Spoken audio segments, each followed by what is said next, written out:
Trust is a strange thing. You build it slowly, like a tower made of tiny bricks, one on top of the other, day after day, year after year. And then one single moment can knock the whole thing flat in less time than it takes to blink. I'm Nathan Cole. I live in a big house in the suburbs of Atlanta, Georgia, with a yard that had a tire swing and a garden that my daughter Lily used to water every single morning before school. That used to happen. Past tense. Welcome to Daddy's Revenge. Pull up a chair, get your drink, and get comfortable. Because the people in these stories always had a choice. They just chose the wrong one every single time. Hit that subscribe button and drop a comment. You're going to want to stay for all of this. My life was not fancy on the outside. I drove a Ford pickup that needed new tires for 2 years before I finally got them. I wore the same 5 shirts on rotation and thought that was just fine. I worked as a senior logistics coordinator for a mid-sized shipping company called Anchor Flow Freight out on the south side of Atlanta. Fancy title, normal pay, long hours, the kind of job where you solve 12 problems before lunch and nobody says thank you. But I liked it. I liked knowing where things were going and how they were going to get there. My wife, Dr. Sandra Cole, was a completely different story. Sandra was the kind of woman who walked into a room and made every other person feel like they had been doing life slightly wrong. She was a child development specialist. She ran a private center called Bright Seeds Learning Institute on Peachtree Industrial Boulevard. 3 floors, soft music in the hallways, staff who called parents by their first names, and a waiting list that stretched 6 months out. Parents drove from 3 counties away to get their kids in. Sandra had built it from a single rented room into something that people in our city were genuinely proud of. She had been on the local morning news twice. She had a framed certificate from the Georgia Department of Education on the wall of our living room. She volunteered at the community center on Saturdays. She had a nonprofit attached to the institute called Little Lights Forward that supposedly helped low-income families afford early childhood programs. She was, by every measure that our friends and neighbors used, a wonderful woman. I believe that. I believed it so hard and for so long that I had stopped looking at anything too closely. The day I went to her office was a Tuesday in October. The weather was doing that thing Atlanta does in fall. Warm in the sun, cool in the shade, the sky the particular shade of blue that makes everything look more beautiful than it really is. I had a half day because a supplier meeting got canceled. I had already bought lunch from the taco truck on Commerce Drive, eaten it in my truck in the parking lot, because that is the kind of low-maintenance man I am. Then I thought about Sandra. Our 9th wedding anniversary was that Friday. I had not told her yet that I booked a cabin up in Blue Ridge. I wanted to see her face when I told her. That was the whole reason I drove over. Just to see her light up. That was it. I parked in the visitor lot of Bright Seeds, walked through the big glass front doors, and smiled at the front desk girl whose name tag said Priya. She was maybe 22, always had a headset on, always looked organized. When I pushed through the door, she looked up, and something crossed her face. It was quick, fast enough that most people would miss it. But I have been reading shipping manifests for 12 years, and I notice when something does not line up. Her smile was 1 second late. "Mr. Cole," she said, standing a little. "Dr. Cole is in a session. A big one. She has 3 back-to-back consultations this afternoon." I shrugged. "I know. I'm not here to interrupt anything. I just want to leave a note on her desk. Surprise her when she gets a break." Priya opened her mouth. Closed it. Opened it again. "I can pass a note along if you want to write something down." I was already walking toward the hallway. "I know the way," I said over my shoulder. Her chair scraped behind me, but I was already past the second door. Sandra's private office was at the far end of the main hall, past the reading nook, past the supply room that always smelled like construction paper and apple juice, past the little wall of framed children's drawings that parents had donated over the years. Her door had a small gold nameplate. Dr. Sandra Cole. I had always thought that looked impressive. I pushed the door open quietly in case she was on a call, even though Priya said she was in a session somewhere else in the building. The office was empty. Big desk, clean surface, her reading glasses folded on top of a yellow notepad, a small diffuser putting lavender into the air. I sat in the chair across from her desk, the one meant for parents, and pulled out my phone. I started typing the note I was going to leave. Something about Friday, something about the cabin, something that would make her smile. That is when I saw it. On the corner of the desk next to her glasses case. A small framed photo, face down. That was weird. Sandra did not leave things face down. She was a display, everything kind of person. Certificates on the wall, family photos on the shelves, a little ceramic bowl on the desk that held nothing but looked nice. A face-down photo was not her. I reached over and picked it up. The frame was cheap, the kind you buy at a pharmacy, and inside it was a photo of a little girl. Dark hair, maybe 10 years old, big brown eyes that looked startled, like the photo had been taken without warning. She was sitting at a table I did not recognize, and she was wearing a red sweater I had never seen before. And around her neck was a small silver necklace shaped like a sunflower. My daughter Lily had a sunflower necklace. Lily had been missing for 7 months. 7 months of police reports and search parties and candlelight vigils in our front yard. 7 months of a tip line that rang and gave us nothing. 7 months of Lily's bedroom staying exactly the same because I could not bring myself to move a single stuffed animal. 7 months of sleeping on my daughter's bedroom floor some nights because the silence in the house was too loud everywhere else. 7 months of watching Sandra cry at press conferences and hold my hand in front of cameras and say the words no parent should ever have to say. My hands were shaking. The photo was of my daughter. I was certain. I turned the frame over in my hands. On the back, written in black marker and handwriting I did not recognize, was a single word. Settled. I set the photo down very carefully, like it was made of glass. My brain was doing that thing where everything gets very slow and very loud at the same time. I stood up. I walked around the desk. I did not know what I was looking for. I just knew I was looking. The bookshelf behind her desk ran floor to ceiling. Perfectly alphabetized like everything Sandra owned. But one shelf near the bottom had a small gap that did not match. A single book was slightly forward from the rest. I pulled it. It was not a real book. The spine was printed, but the inside was hollow, just a shell with a small mechanical lever inside. I pressed the lever without thinking. There was a soft hiss, and the entire right panel of the bookshelf swung inward on a hydraulic hinge, smooth and silent, and clearly very expensive. Cold air came out of the darkness on the other side, the kind of cold that comes from a room that has been sealed. I stepped through the gap and found a light switch on a wall just inside. I flipped it. The room was small, 12 feet by 10 feet maybe. White walls, a low bed with a purple blanket, a small table with a lamp and a stack of books, a plastic bin of art supplies, a mini refrigerator in the corner with a combination lock on the handle.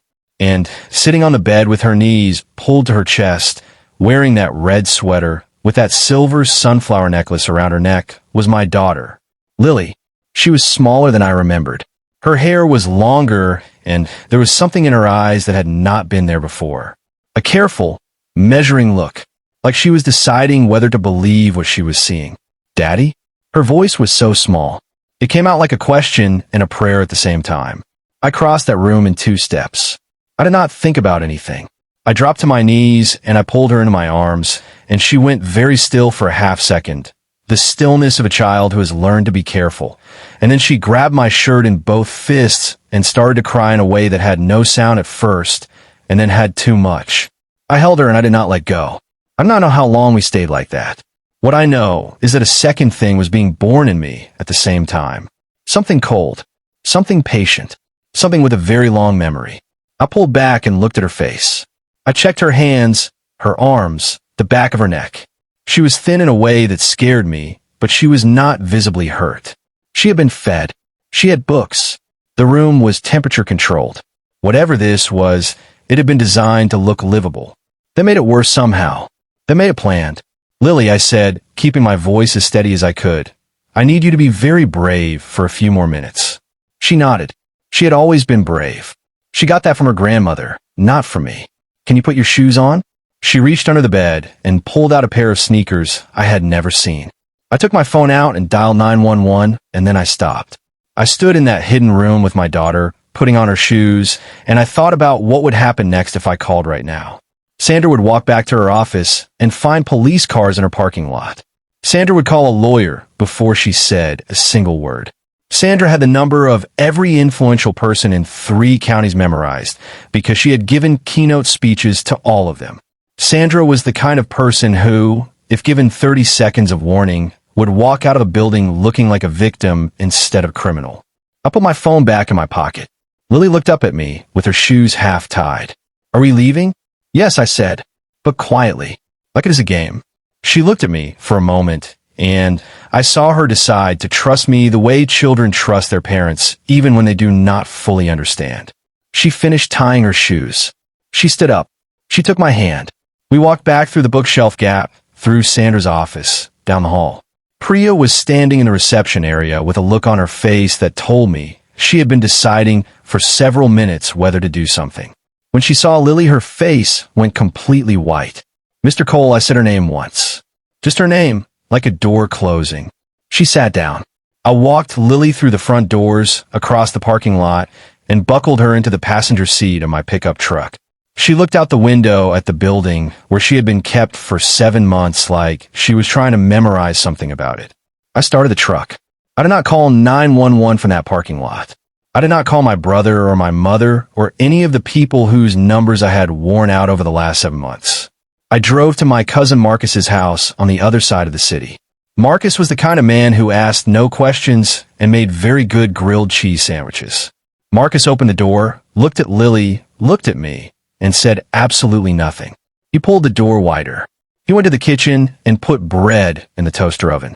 He handed Lily a blanket from the hall closet without anyone asking. I sat at his kitchen table with my daughter eating grilled cheese, and I thought about the framed photo face down on Sandra's desk, about the words "settled" written on the back, about the mini fridge with the combination lock, about the hidden room that had been designed not in a hurry, but carefully, slowly, with intention. I thought about what Priya's face had looked like the moment she saw Lily walking out. She had known.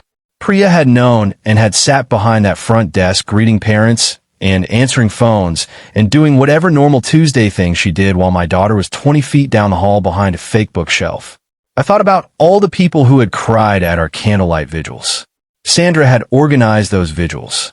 She had picked the candles and written the Facebook posts and made the missing child flyers herself, because she said the ones the police gave us were not clear enough.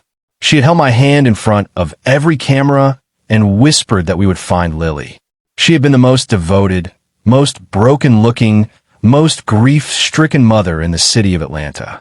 And our daughter had been 20 feet from her desk. I did not cry. I wanted to. I sat in Marcus's kitchen and watched Lily fall asleep on the couch wrapped in that blanket, and I felt something happening in my chest that was not grief and was not relief. It was something older than both of those things. It was the feeling of a man who has just understood the shape of what was done to him and has decided very quietly to make it right. I told Marcus I needed 3 things from him. A place for Lily to stay that Sandra did not know about. His silence, completely and totally, until I said otherwise. And the name of the best private investigator in Atlanta. Marcus gave me all 3 without blinking. The investigator's name was Darnell Okafor. Former DeKalb County detective, 18 years in, retired early, started his own firm. Marcus had used him once for a business dispute and said the man was like a bloodhound who could also write a report that would hold up in any court in the state. I met Darnell the next morning at a diner in Decatur. He arrived 7 minutes early. He ordered black coffee and did not touch his phone once during our entire meeting. I slid a manila folder across the table toward him. Inside the folder was everything I had taken photos of on my phone before I walked Lily out of that building. The hidden room, the face-down photo, the hollow fake book with a lever, the shelf with the hydraulic hinge. Darnell looked through each photo slowly. He asked 2 questions. How long? 7 months. Does she know you found her? No. He closed the folder and looked at me with the steady eyes of a man who had spent 18 years looking at things most people preferred not to see. He said, I need 2 weeks. I said I only needed 1. He said 2. I said fine. I went home that night. I cooked dinner. Sandra came home at 6:45, kissed me on the cheek, asked how my day was, poured herself a glass of wine, and sat at the kitchen table talking about a grant proposal for Little Lights Forward and a new hire she was considering for the developmental curriculum team. I listened. I asked follow-up questions. I poured her a second glass of wine when hers got low. I was a very attentive husband that night. I was the most attentive husband I had ever been in 9 years of marriage. I needed her to feel safe. Safe people do not change their routines. Safe people do not cover tracks. They do not know anyone is following. The 2 weeks were the longest of my life and also the most clarifying. Every morning I got up, made coffee, kissed Sandra goodbye, drove to work, and lived the life of a man who did not know anything. Every evening I came home, ate dinner, talked about nothing, and went to bed next to a woman I was learning to see completely differently. On the 8th day, Darnell sent me a single text message. It said, "We need to meet." I drove to his office on Claremont Road the next morning at 7 a.m. He met me at the door himself and walked me to a conference room where he had taped photographs and printed documents across an entire wall. I stood in front of that wall for a long time. Darnell stood beside me and talked quietly, the way experienced people talk when the information is large and needs to land softly. Sandra's center was real. The programs were real. The children were real. But underneath all of that was something else. Little Lights Forward had been quietly enrolling children from families in 3 different countries, mostly from Central America and Southeast Asia. Children who arrived on educational visas sponsored by the foundation. Children who were assigned to host families, couples who paid a placement fee through a shell company called Meridian Care Solutions registered in Delaware. The placement fees range from $40,000 to $90,000 per child, depending on age, language ability, and what the paperwork called compatibility scoring. Darnell showed me the spreadsheets. He had pulled them from server backup through a source he did not name. There were 11 children currently in the pipeline. For already placed, Lily had not been part of the pipeline. Lily was different. Lily was leverage. He pointed to a document. There was a man named Carl Preston, ran a private equity firm that had invested $2.3 million in Bright Seeds 3 years ago. The investment paperwork was clean, but attached to it was a separate agreement. The separate agreement gave Carl Preston a 20% share of all placement revenue from Meridian Care Solutions in exchange for his investment and his silence. Lily's name appeared in a side document as what was described as a retention asset. A guarantee that I would not look too hard at the business if Sandra kept appearing to be a grieving mother. Our daughter was being used as insurance. She was being kept close enough that Sandra could manage the story and hidden well enough that she stayed hidden. The coldness in my chest from that first day in the office got very, very still. I asked Darnell how long until the information was airtight. He said it already was. I asked who else knew. He said only me and his junior associate who had signed a non-disclosure. I asked him about the 4 children already placed. He had the addresses of all 4 host families. I asked about the 11 in the pipeline. 7 were still overseas. 4 were in the United States, 2 in Georgia, 1 in Tennessee, 1 in Florida. I asked about Carl Preston. Darnell said he had already sent a package to a former colleague at the FBI Atlanta field office. The package did not include my name. It included everything else. Here is the thing about Sandra that I had not understood until that morning in Darnell's conference room. Sandra was extraordinary at one specific thing. She was extraordinary at identifying what people needed to believe and then giving it to them. Parents needed to believe she loved children more than anything. So she created a center that genuinely looked like love for children. The community needed to believe she was generous. So she built a nonprofit that genuinely helped some families. I needed to believe she was a devastated mother. So she cried genuinely and held my hand genuinely and organized vigils genuinely, because Sandra was smart enough to know that the best lies are mostly true. I drove home. I parked in the driveway and sat in the truck for a few minutes looking at the house. The tires swing in the yard. The garden that no one had watered since Lily disappeared. I got out and I went inside and I started making a plan. Not a fast plan, not an emotional plan. A careful, step-by-step, absolutely documented, completely legal, utterly devastating plan. I had 12 days before the anniversary of Lily's disappearance. 12 days before the annual vigil that Sandra had already started organizing, emailing the neighbors, ordering candles in bulk, writing the social media post. 12 days felt like enough. The first thing I did was contact a family law attorney named Patricia Voss. I had looked up her name 18 months ago for an unrelated reason and never called her. I called her now. I told her nothing on the phone except that I needed to meet urgently about a custody matter with a criminal dimension. She fit me in the next morning. Patricia was in her 50s, sharp eyes, did not waste words. I laid the photos and Darnell's preliminary report on her desk. She read without speaking. When she finished, she looked up and asked one question. Is the child currently safe? Yes, I said. She is with family. Patricia said she needed 48 hours to review everything with her criminal attorney colleague, a man named Vincent Aqua, who had previously spent 14 years as a federal prosecutor. I gave her the 48 hours.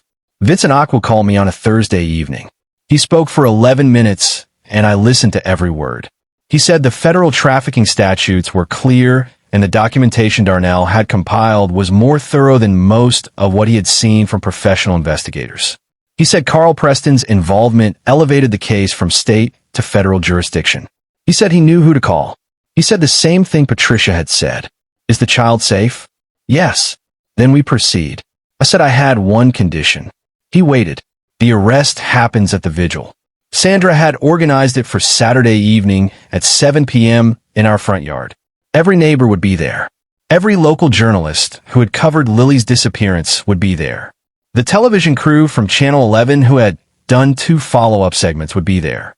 I wanted the moment she was taken into custody to happen in the same place, where she had cried for cameras and organized candle lighting, and said my daughter's name in front of everyone who trusted her. Vincent was quiet for a moment. Then he said, I will see what I can do. Saturday came. Sandra spent the whole day preparing. She printed new flyers. She arranged the candles on the porch railing. She changed her outfit twice and settled on a dark green dress that she said felt appropriate. She asked me twice if I was okay because she said I seemed quiet. I told her I was thinking about Lily. She put her hand on my arm. She had tears in her eyes. I know, she said. Me too. I looked at those tears and I thought about Darnell's conference room wall and the word settled written on the back of a face-down photo, and I said, It is almost over, Sandra. She nodded. She thought I meant the grief. The neighbors started arriving at 6:30.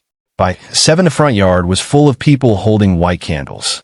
The Channel 11 van was parked at the end of the block.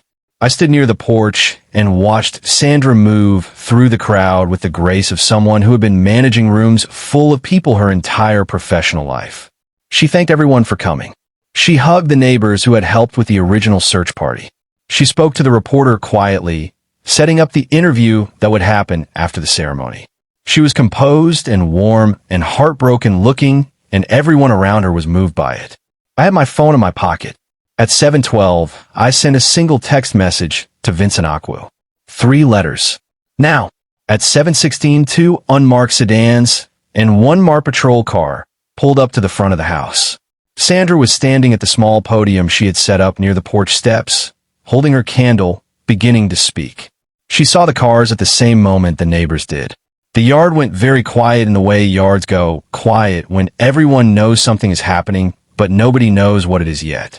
2 federal agents and 1 Atlanta detective walked up the path. The detective was holding a document. Sandra Cole? She turned. She looked at the document in his hand. She looked at the crowd. She looked at me. I was standing at the edge of the porch steps, and I looked back at her with the face of a man who had spent 2 weeks learning to be very, very still. In that moment, she understood everything. I watched it happen across her face like weather moving through. The calculation, the recalibration, the search for an angle she could work. She found none. Dr. Cole, the detective said, "You're under arrest in connection with federal charges, including child trafficking, unlawful detention of a minor, and conspiracy to commit fraud." He kept talking. The yard stayed completely silent. The Channel 11 camera was rolling. I had not told them to be ready for anything specific. I had simply not told them to put their camera away. Sandra did not scream or cry or run. She lowered the candle from her chest. She straightened her spine. She looked at me one more time, and I looked at the reporter and nodded, just once, the way you nod when something is exactly what you planned. She was read her rights in our front yard, surrounded by neighbors holding candles for our missing daughter. Carl Preston was arrested at his home in Buckhead at 7:19 that same evening. The four placed children were located that night and the following morning. All four were safe and were immediately placed in protective care while family contacts were verified. The 7 children still in the overseas pipeline never crossed the border. The 2 children in Georgia who were already in the system and waiting for placement were recovered from temporary housing within 36 hours. The one in Tennessee and the one in Florida were recovered by the following Wednesday. 11 children. Every single one. I know because Vincent Aqua sent me a message each time one was confirmed safe, and I saved every single one of those messages. Lily came home on Sunday morning, the day after the arrest. Marcus drove her. She walked up the path to the front door, carrying the purple blanket from Marcus's couch because she had gotten attached to it. I opened the door before she reached the porch steps. She looked at the tire swing in the yard. She looked at the dead garden. She looked up at me. I cried. I'm not embarrassed to say that. I stood in the doorway of my own house, and I cried like a man who has been holding something very heavy for a very long time and has finally been allowed to set it down. Lily patted my arm. She said, "Daddy, the garden needs water." She was right. It did. The story went local within hours of the arrest. By Monday, it was national. The photographs of Sandra being arrested at her own daughter's candlelight vigil were on the front page of 3 newspapers and the top of every Atlanta news site. The comment sections were full of the particular horror people feel when someone they admired turns out to be something else entirely. Parents who had enrolled their children in Bright Seeds called the center's main number, which had been disconnected by federal order. The waiting list that had stretched 6 months disappeared overnight in a different direction. Priya, the receptionist, cooperated fully with investigators in exchange for a reduced charge. She had known about the room for 4 months. She had told herself it was a family matter and had continued answering phones and greeting parents and smiling with her headset on. Her cooperation did not save her from consequences, but it helped fill in the gaps. The hollow fake book with the lever had been installed by a contractor Sandra had hired 18 months earlier for what she told him was a panic room renovation. The contractor gave a statement. He had thought it was unusual, but she had paid him in full and asked no questions. I want to see Sandra once. 6 weeks after the arrest at the Fulton County Detention Facility. She was thinner. Not in the way she had been thin at the vigil, which had always looked elegant. Thinner in the way people get when they no longer have an audience to perform for. She sat across the glass from me with her hands flat on the table and looked at me with those careful, intelligent eyes that I had once thought meant she understood the world better than most people. They still looked intelligent. They just did not have anywhere to go with it anymore. "You are going to regret this," she said. Not a threat, more like a professional assessment. I folded my hands on my side of the glass. I thought about what I wanted to say. I thought about Lily patting my arm in the doorway and telling me the garden needed water. I thought about the purple blanket and the mini fridge with the combination lock, and the words settled on the back of a face-down photo. I looked at Sandra and I said, "I already have everything I need." She tilted her head the way she always did when she was about to reframe something. I stood up before she could. I reached into my jacket pocket and set the sunflower necklace on the small shelf under the glass between us. The one Lily had been wearing in the hidden room. Sandra looked at it, and for the first time in the visit, something moved in her face that was not calculation. Something real. I said, "She doesn't need this anymore." She asked me to leave it here. Sandra's hand moved toward the glass. I pulled the necklace back. I said, "She asked me to leave it. She did not say anything about letting you keep it." I put it back in my pocket. I walked to the door, and I did not look back. The sentencing happened 7 months later.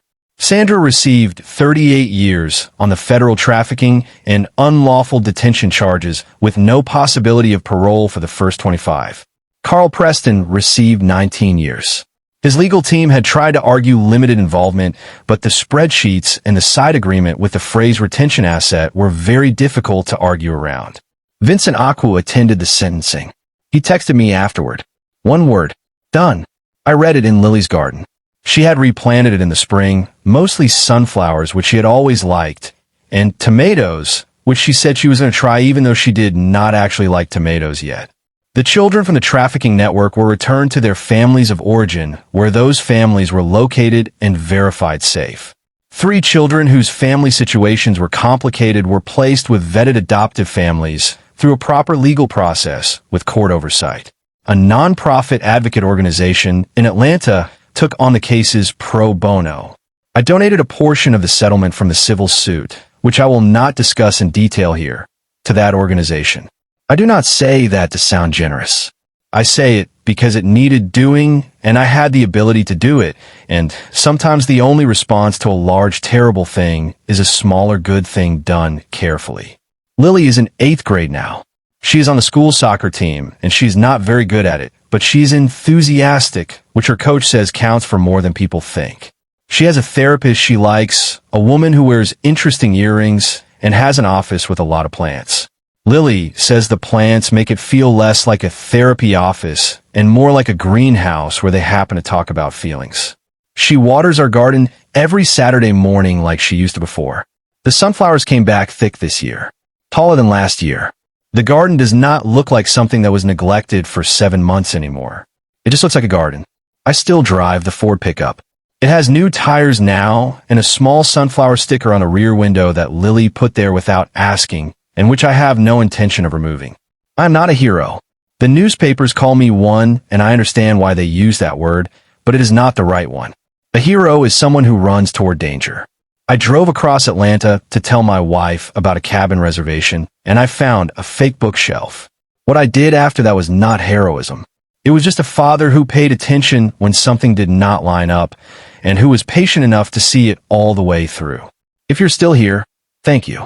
Drop a comment below and tell me what you felt reading this story. Hit the like button if this moved you at all. Subscribe to Daddy's Revenge for more stories about real people, real consequences, and the kind of love that does not stop just because someone told it to. I will see you in the next one.